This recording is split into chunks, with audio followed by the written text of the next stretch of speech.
मैं बस इतना ही कहूंगा। एक परिवार में एक परिवार में दो अलग अलग पार्टी में लोग नहीं हो सकते। नहीं, दो अलग अलग ओरिएंटेशन आपके पास क्या प्रूफ है? पूछ रहा हूं मैं आपसे। आपके पास क्या राजनीति है? आपके पास क्या है? हम सवाल कर रहे हैं। आप कुछ अलग सोच सकते हैं, मैं कुछ अलग। आपके पास क्या प्रूफ है? देखिए, लड़ाई विचारधारा की है। अब चच्चा बैठे हैं, कौन विचारधारा के हमको नहीं मालूम। ठीक है, डॉक्टर खान जवाब दे दीजिए। नहीं डॉक्टर, देखिए डॉक्टर साहब, दोगला चरित्र, देखिए दोगला चरित्र जो कहने की वो कोशिश कर रहे हैं कि समाजवादी पार्टी का दोगला चरित्र है।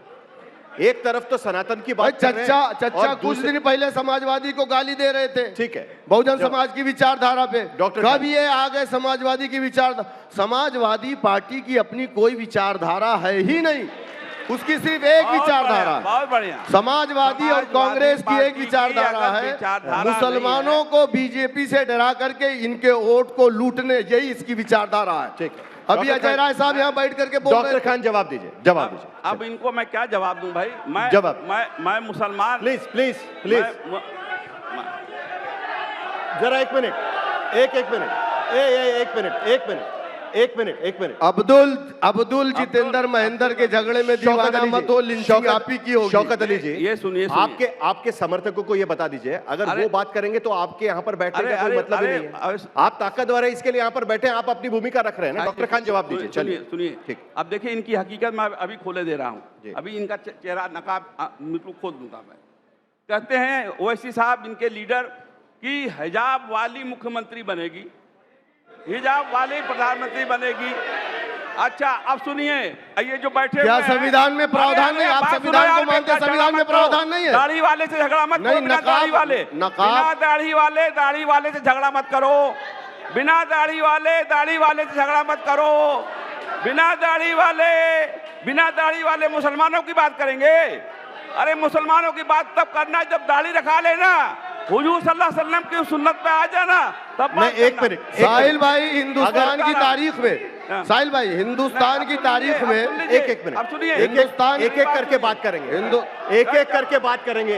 अरे भाई एक मिनट, दलाल लोगों को चुप रहिए। एक मिनट, दलाली नहीं। साहिल भाई, हिंदुस्तान, आपका कहने का मतलब क्या है कि कोई नकाब वाली मुख्यमंत्री नहीं बन सकती? नहीं, मैं कह रहा हूं बन सकती है। हाँ ठीक है, हाँ, लेकिन इन्होंने क्या किया अभी? हाँ। अभी मटेरा विधानसभा है, वहां से समाजवादी पार्टी की महिला एमएलए है, उसके खिलाफ लड़ने जा रही है। महिला मुसलमान के खिलाफ जा रहे हैं। ये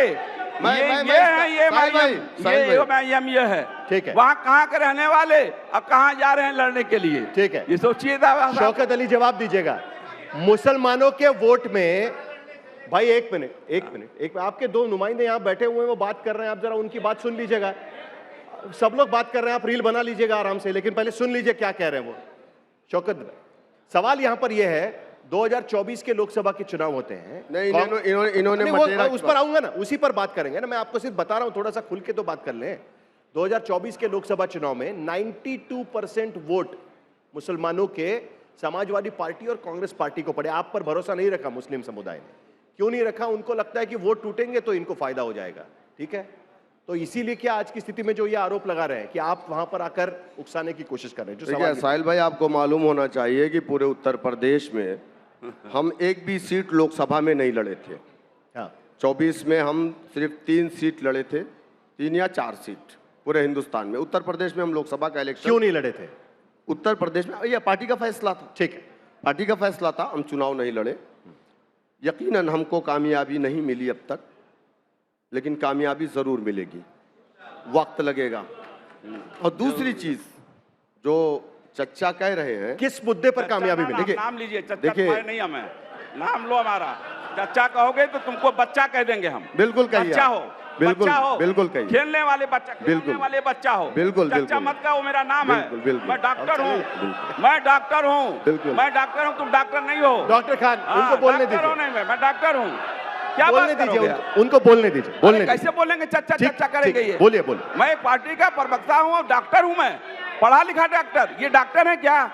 ये डॉक्टर हैं क्या? उनका जवाब तो सुन लीजिए। प्रोफेसर हैं क्या? ठीक है, जवाब तो सुन अरे तो लीजिए। ये बेवकूफी वाला जवाब थोड़ी हम सुनने को बैठे हैं। ठीक है, सुन लीजिए। बेवकूफी का जवाब नहीं सुनेंगे हम। नहीं, सुन लीजिए, जवाब सुन लीजिए, आपके पास आऊंगा। चलिए शौकत अली, आपकी बात खत्म करिए, आपकी बात खत्म करिए। आगे बढ़ेंगे, आगे बढ़ेंगे। दाढ़ी रखना, अरे आगे बढ़ेंगे, प्लीज प्लीज प्लीज सुन्नत प्लीज। पे कायम रहिए। चलिए शौकत अली, आपकी बात खत्म करिए। सुन्नत पे कायम रहिए। आप जी, आप किस मुद्दे को लेकर मुसलमानों के पास जाएंगे जो आप कह रहे हैं कि आपको वोट मिलेंगे इस बार लोकसभा की तरफ? देखिए, मैंने आपसे शुरू में बताया कि इस देश में सबसे पिछड़ा अगर कोई समाज है तो वो मुसलमान है। मुख्य धारा से कोई समाज कटा है तो वो मुसलमान है। 2012 के अपने चुनावी मैनिफेस्टो में समाजवादी पार्टी ने मुसलमानों से 18% रिजर्वेशन की बात की थी, दरगाहों के संरक्षण की बात की थी, मुस्लिम बस्तियों में कैंप लगा करके मुस्लिम नौजवानों को डायरेक्ट पुलिस में भर्ती करने की बात की थी, आतंकवाद के झूठे मुकदमे में जो मुसलमान जेल की सलाखों में हैं उनको छोड़ने की बात कही थी। 2012 में मुसलमानों ने वोट डाला, समाजवादी पार्टी की पूर्ण बहुमत की सरकार 17 तक रही। लेकिन मुझे मालूम है कि 18% एक लॉलीपॉप था, स्टेट गवर्नमेंट नहीं दे सकती, लेकिन आप कम से कम लोकसभा में उसको पास करा करके आप केंद्र को भेज सकते थे। इन्होंने नहीं भेजा। मुस्लिम कितने लड़कों को आतंकवाद के झूठे मुकदमों में छोड़ा गया, मैं आपको बता दूं 2007 में। अब फिर मैं अगर बोल दूंगा तो नाराज हो जाएंगे। सुनिए साहिल भाई, 2000 अभी अब मैं साहिल भाई, मैं कल की बात कर रहा हूं। नहीं साहिल भाई, पीछे से आना पड़ेगा। नहीं, कल की बात करूंगा, मैं कल की बात करूंगा। नहीं कल मैं आपको बताता हूँ। आप बात कर रहे हैं, मैं आप मुझे बोलने नहीं दे रहे। अच्छा बोलिए, चलिए। हम कितनी देर बोलना है आपको? हाँ, हमारा कोई विधायक यूपी में नहीं है तो हमको बोलना नहीं दिया बोलिए। जाएगा। तो अभी तो आपका खाता खुलने वाला है, लेकिन तब तक देखिए इंशाल्लाह मेरी बात तो खत्म, सवाल तो पूछने दीजिए। आजमगढ़ हाँ। और जौनपुर से बहुजन समाज की हुकूमत में 2 लड़के उठाए गए। हाँ। एक का नाम हकीम तारिक कासमी था, ठीक। और एक का नाम हाफिज खालिद मुजाहिद था। हाँ।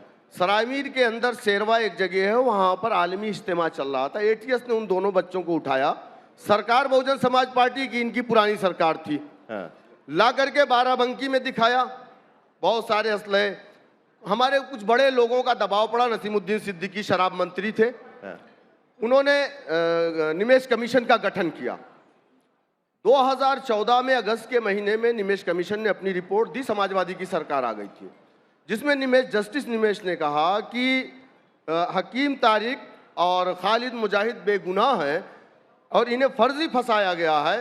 वो रिपोर्ट कहाँ गई, जरा डॉक्टर साहब से पूछ लीजिए। वो पटल पे क्यों नहीं लाई गई विधानसभा के अंदर? मैं कल का उदाहरण दे दूं आपको। अभी खालिद मुजाहिद को पुलिस कस्टडी में मार दिया गया। अरे मैं कल का उदाहरण दे दूं आपको। आप कह रहे हैं कि अरे सुन लीजिए ना, आपके समर्थक भी अगर हम ये बात कह रहे हैं तो हमको आप कह रहे हैं हम बीजेपी की भी टीम है। अरे ठीक है, तो मैं आपको कल का आप खुद ही कह रहे हो, आप कह रहे हो बीजेपी की भी टीम है। हमने तो नहीं कहा बीजेपी की टीम। देखिए, आप खुद कह रहे हो बीजेपी की भी टीम। अरे आप लोगोग की सियासत इसी पे है, आप कैसी बात कर रहे हो? अब ये कह रहे हो खुद, आप खुद दूसरे पे इल्जाम लगा रहे हो। ये बड़ी दिलचस्प बात है, ये बड़ी दिलचस्प। राज्यसभा के इलेक्शन में कांग्रेसी बिकता है, बीजेपी को वोट देता है। शौकत अली, समाजवादी बिकता है, बीजेपी को वोट देता है। एक मिनट